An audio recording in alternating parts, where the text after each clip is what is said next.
kind of it's very the King's Speech, for example, yeah, is a very kind of traditional British film, yeah. It's a costume drama. It's all about acting rather than cinema. It's about cinema as well, but it's the acting, if you like, the performances are very, very central, aren't they? Yeah. You know, people like Colin Firth, for example, and it fits into a notion of the kind of British cinema that would do well at the Oscars, for example. Yeah. If you go back to say the 80s and things like Chariots of Fire, but also, you know, sort of later sort of Merchant Ivory films, those kinds of films, you know. Films which again will go on to win an Oscar.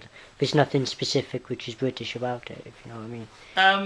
Well, I mean, there is something specific that is British about it. I mean, that is the what academics are called the heritage film. I mean, it's part of a cycle of films that would be called the heritage cycle, which kind of started in the 1980s with things like Chariots of Fire. And there's A Room with a View. Have you ever seen that film, A Room with a View? A sort of adaptation of V.M. Forster films. Films about royalty, for example, of which we had a number of those over the years. Okay, so it's about glamour to some extent. Yeah, it's about, you know, it's about tradition.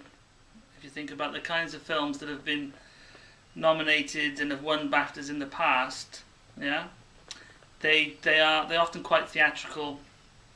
They're not very filmic quite often, and it's the kind of film really that would do very well at the Oscars. I mean, the Americans love our British royalty. You know, there are lots of reasons why. I mean, because, you know, they don't have a royal family themselves, and, you know, the whole notion of hierarchy as well is kind of old world Europe and all the rest of it, and it fits into a very cliched vision of what England, if you like. I mean, it's about England essentially, isn't it? What England is like, you know, these are very saleable kind of a saleable set of iconography really for American audiences. So. Yeah, well, I mean, Inception. I mean, that's an interesting film. But I mean, would you call it a British film? I'm not sure. The Social Network. No. Made in Dagenham, certainly. Yeah. Four Lions. I mean, yeah, Four Lions is a great film. Very good kind of. It's a very British film, in that it uses a kind of a British mode of humour, which is essentially, you know, a particular black comedy satire.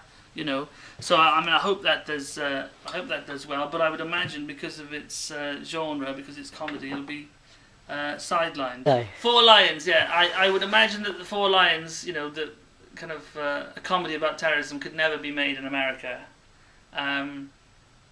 for many reasons. Not only for, you know, 9/11, but essentially because. It's very much a British sense of humour, and you know, black humour essentially, which is not totally lacking in America. That's the cliche itself, but is I would imagine it'd be very difficult to fund Four Lions in America. Yeah, I think.